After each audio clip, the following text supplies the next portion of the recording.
Hello Chikitsak, welcome to Chikitsak revolution. Today we are discuss the living world question and answer. आप देख रहे हैं कि बहुत कुछ पढ़ चुके हैं। इसमें पहला क्वेश्चन ये है, the level of herbarium seed does not carry information on.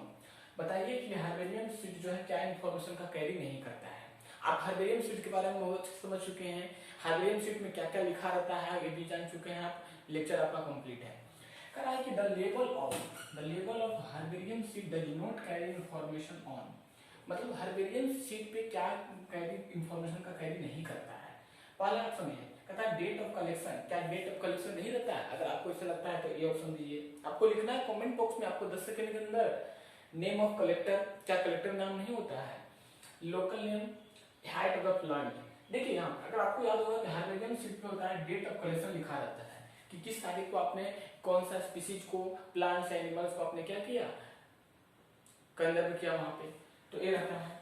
Name of collector ये भी रहता है कि कलेक्टर करने वाला का नाम क्या होता है, वो भी लिखा रहता है।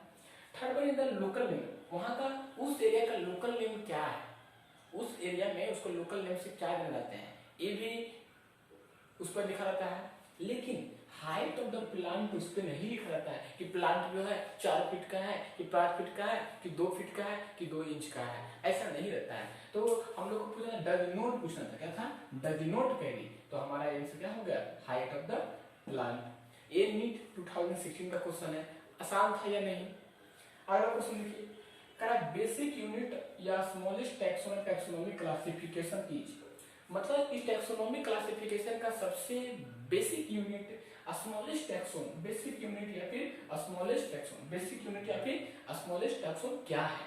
अगर आपको ऑर्डर याद होगा, याद है जो मैंने बताया था आपको, यहाँ पे सबसे ऊपर में क्या था? किंगडम था, है ना, किंगडम था।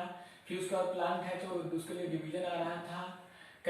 उसके बाद किंगडम, डिवीजन, उसके बाद क्या था? क्लास था, ऑर्डर था, है ना, फिर फैमिली था, जीनस था, एंड लास्ट में क्या था? स्पीशीज था कि नहीं? तो kingdom, division, class, order, family, genus, species. तो सबसे बोला है कि सबसे स्मॉलेस्ट एंड बेसिक यूनिट, तो सबसे स्मॉलेस्ट बेसिक यूनिट क्या लगता है आपको? क्या आपको स्पीशीज लगता है तो ए मारिए, क्या आपको किंगडम लगता है तो डी मारिए, आपको क्या फैमिली लगता है तो सी मारिए, क्या वैरायटी लगता है तो डी मारिए। नहीं, इसका आंसर क्या है? Species. Species is the basic unit of smallest taxonomic classification.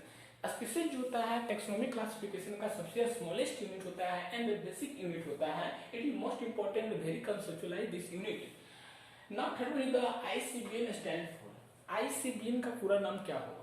First one is the international code of botanical nomenclature. क्या आपको लगता है कि ये होगा तो आप ये में मारिए।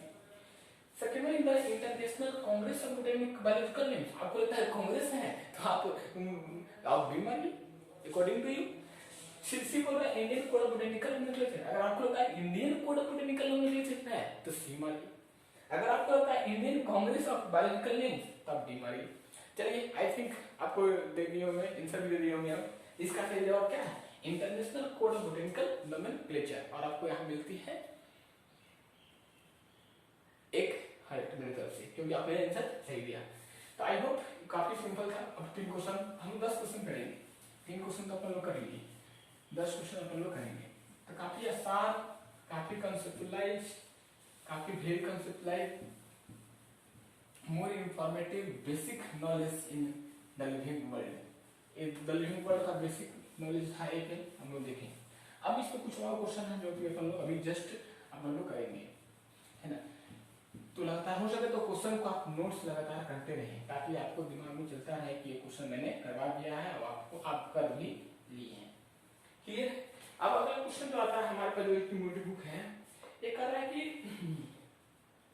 First act in, question number 4 कहता है फर्स्ट एक्ट, क्वेश्चन नंबर 4 बोलता है कि first act in taxonomy is, taxonomy is. सबसे पहला क्या करते हैं? क्या डिस्क्रिप्शन करते हैं हम लोग? अगर आपको लगता है तो ये जवाब दीजिए, डिस्क्रिप्शन करते हैं। बी, क्या आइडेंटिफिकेशन करते हैं? अगर आपको लगता है तो बी मारिए। सी में देखिए, सी में क्या नेमिंग करते हैं? नेमिंग करते हैं। और ऑप्शन डी है, क्या इसको सबसे पहले क्लासिफिकेशन करते हैं? अगर आपको इस तरह लगता है तो ऑप्शन डी मारिए। क्वेश्चन नंबर 5, क्वेश्चन नंबर पे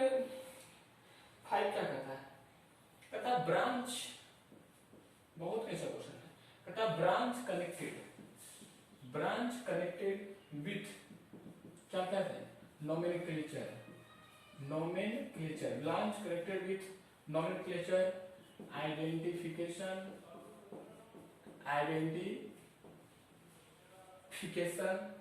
and classification ये सब तीनों किसमें स्टडी करते हैं?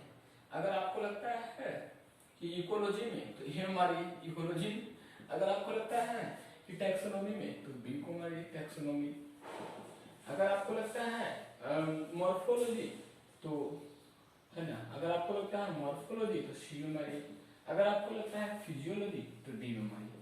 काफी सिंपल क्वेश्चन है, फटाफट आप कमेंट बॉक्स में जवाब देंगे। क्वेश्चन नंबर 6 है जो कि काफी वो भी कहते हैं काफी आसान है। क्वेश्चन नंबर 6 में बोल रहा है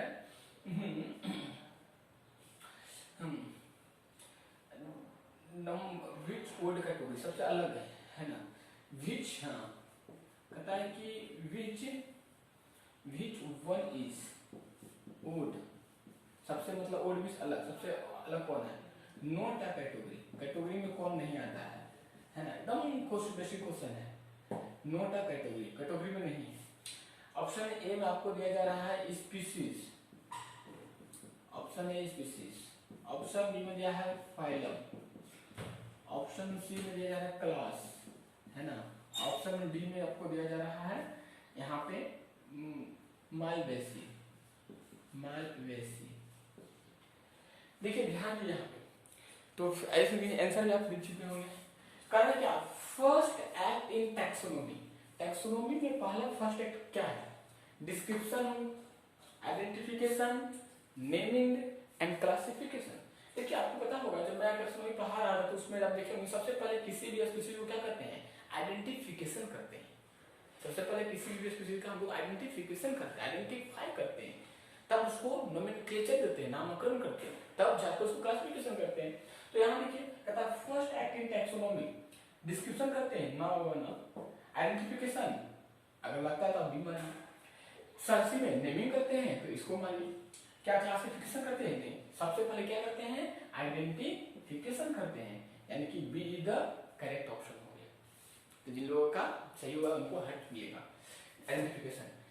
क्वेश्चन 5 लिखिए, ब्रांच कनेक्टेड विथ नोमेनक्लेचर है, आइडेंटिफिकेशन है, क्लासिफिकेशन, उस ब्रांच का नाम बताइए जिसमें आपको नोमेनक्लेचर भी देखने को मिलती है, आइडेंटिफिकेशन भी देखने को मिलती है और क्लासिफिकेशन भी देखने को मिलती है। तो उसको क्या बोलेंगे? क्या इसको इकोलॉजी बोलेंगे तो ए बोलेंगे, क्या टैक्सोनॉमी बोलेंगे तो बी मारे, क्या मॉर्फोलॉजी बोलेंगे सी मारे, फिजियोलॉजी बोलेंगे। तो right the correct answer ecology तो नहीं बोल पाएंगे। Ecology is the relation between the species and environment, it is wrong. But taxonomy is the real character of nomenclature, identification and classification. Taxonomy में भी अपन लोग क्या करते हैं? nomenclature भी देखते हैं, identification भी देखते हैं और classification भी पढ़ते हैं। Morphology यार कहाँ से होगा? Morphology is the external feature, but not be character of taxonomy. Morphology में तो external के बारे में पढ़ते हैं ना, internal भी नहीं, only for external जो आपको दिख रहा है सामने। तो ये भी फिजियोलॉजी, आप फिजियोलॉजी बॉडी का फंक्शन, रिस्पायरेशन का होना, ब्रीथिंग का होना, है ना, अंदर का मेटाबॉलिज्म रिएक्शन का होना, फिजियोलॉजी, ये भी नहीं। तो करेक्ट ऑप्शन क्या हो गया? टैक्सोनॉमी, यानी कि इसका भी be the correct option. Question number 6 है, which one is word not a category, इसमें कौन आपको लग रहा है कि कैटेगरी में नहीं है? क्या आपको लग रहा है स्पीशीज कैटेगरी में नहीं होता है? ये मानिए, क्या फाइलम नहीं होता है, क्या क्लास नहीं होता है, क्या मनुष्य नहीं? अगर आपको याद होगा कि यार स्पीशीज हो, फाइलम हो, क्लास हो, all are included category, but Malvaceae do not for category. हाँ ये बात अलग है, कुछ लोग ध्यान देंगे, इस बात अलग है कि मालवेसी अपना अपना फैमिली है, मालवेसी फैमिली है इस रोज का, लेकिन ये मालवेसी यहाँ पे कैटेगरी में नहीं आता। कहाँ था? कैटेगरी में क्या था? अरे किंगडम था, क्लास था, डिवीजन था, फाइलम था, ऑर्डर था, जीनस था, स्पीशीज था, ये था, ये तीनों था ही। तो ये क्या है? मालवेसी तो नोट पूछ रहा था, तो क्या होगा? Malvaceae D the correct option हो गया। तो आई होप 6 में 6 का करेक्ट होता है, मैं देखूंगा। क्वेश्चन नंबर हम लोग 7 की बात करेंगे, है ना। काफी आसान क्वेश्चन आपको लग रहा होगा, जो हमने लेक्चर को फॉलो किया होंगे, नोट्स बनाए होंगे, बुक्स को मल्टीपल टाइम बाय रीडिंग की होंगे, उनके लिए वेरी सिंपल एक क्वेश्चन है, काफी आसान क्वेश्चन, लॉलीपॉप क्वेश्चन है ना। देखते के साथ ही उसका आंसर आपको बन जाएगा। अब मैं कुछ क्वेश्चन उठा रहा हूँ, है ना। कहता है कि द फेमस, चलिए भाई, द फेमस, क्वेश्चन नंबर 7, है ना। क्वेश्चन नंबर 7 में दिया है कि the famous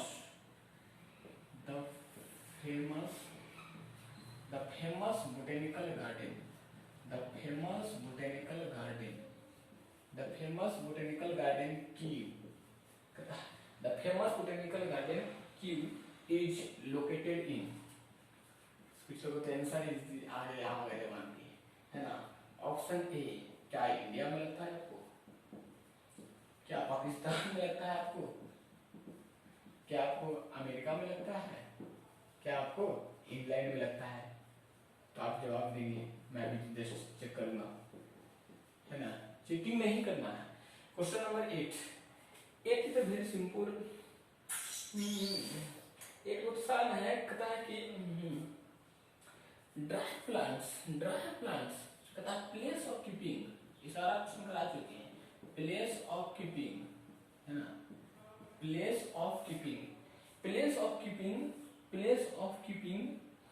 and studying, place of keeping and studying place of keeping and studying dry plants is, बताइए किसमें आप सूखे प्लांट के बारे में स्टडी करेंगे? अगर आपको लगता है आर्बोरियम, है ना, आर्बोरियम अच्छा सा है आपको, आर्बोरियम एक क्वेश्चन वो है जो आपको कहीं नहीं मिलेगी यूट्यूब पे, एक मैं कर देता हूँ, कहीं नहीं मिलेगी क्वेश्चन, आप देख खोज लीजिए, जितने भी जहाँ पढ़ रहा आप देख लीजिए लेक्चर, लेकिन आपको एक क्वेश्चन क्वालिटी नहीं मिल पाएगा आपको। आर्बोरियम। बी में देखिए म्यूजियम। सी में बताइए वैस्कुलम। डी में आ गया हर्बेरियम। चलिए जवाब दीजिए इसका, फटाफट देखते हैं कितने लोग जवाब देते हैं इसका सही। क्वेश्चन नंबर 9 में कह रहा है, 9 क्वेश्चन बहुत ही आसान है ना। आसान कहने का मतलब यहाँ ये हुआ कि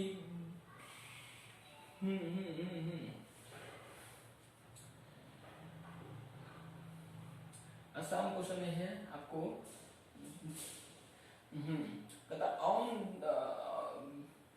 कहता है कि ऑन द बेसिस, है ना, बहुत अच्छा क्वेश्चन है। On the basis of nucleus, virus should be, है ना, virus should be, on the basis of nucleus virus should be placed under, A में आपका है प्रोकारियोट्स, बी में आपको आ गया यूकारियोट्स, सी में आ गया ए एंड बी, और डी में आ गया आपका नन ऑफ द एबव, इनमें से कोई नहीं। चलिए जवाब दीजिए तीनों क्वेश्चन का आंसर फटाफट, क्वेश्चन लिख भी रहे होंगे आप मेरे साथ। तो पहला आंसर क्या जवाब आया, द फेमस बोटेनिकल गार्डन क्यों, कौन है क्यों, लोकेटेड इन, कहाँ है, इंडिया, पाकिस्तान, अमेरिका नहीं। अरे यार ये सब तो कुछ है ही नहीं, इंडिया, पाकिस्तान, अमेरिका नहीं, कहाँ है तो कहाँ, England. To the answer direct नहीं। फिर बोला कि place of keeping and studying dry plant, देखिए प्लांट बोल रहा है, ड्राई प्लांट, सूखा प्लांट बारे में, कहाँ में, आर्बोरियम में नहीं, आर्बोरियम कोई चीज नहीं होती है। म्यूजियम में प्लांट, सूखा प्लांट नहीं रखा जाता क्या, वैस्कुलम में नहीं, तो क्या हर्बेरियम सीड, याद होगा, हर्बेरियम सीड पे क्या करते हैं, सूखा प्लांट को वहां पे चिपकाया जाता है। क्लियर है, तो डी द करेक्ट आंसर। अगर स्नो नाइन है, on the basis of nucleus virus should be placed under, nucleus के आधार पे वायरस को शुड बी किसके अंदर रखा गया है, क्या प्रोकैरियोट्स में रखा गया वायरस को, क्या यूकेरियोट्स में रखा गया, दोनों होगा नन भी होगा, बताइए। अरे यार वायरस का तो कोई तो पता ही नहीं, virus the connecting link between the living and non living, it is not included in the prokaryotes and eukaryotes and mesokaryote, इसका कोई पता नहीं है, इसलिए ये भी गलत एंड भी गलत, क्या होगा, नन ऑफ द अबव। तो आई थिंक 9 में 9 क्वेश्चन किसका सही हुआ मैं देखूंगा, जस्ट एक क्वेश्चन हार्डली और मैं कर सकता हूँ, है ना। तो आपको मजा भी आ रही होगी, सही क्वेश्चन कॉन्सेप्ट क्लियर हो रहा होगा। तो 10 क्वेश्चन काफी आसान है ना। तो कितने आसान हम लोग पढ़ते जा रहे हैं, ए टू जेड। अब नेक्स्ट चैप्टर में हम आपको शुरू करने वाला हूँ biological classification, chapter number 2 of 11th class. Last question है, बहुत ही अच्छा क्वेश्चन है, जो कि है ना, इसका जवाब आपको खुद देनी है ना। कहता है कि डर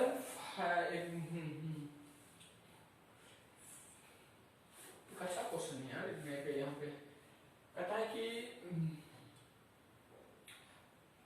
द टर्म, लास्ट क्वेश्चन है, द टर्म, लास्ट अंत बोला तो सब बोला, the term new systematic, the term new systematics, the term new systematics was introduced by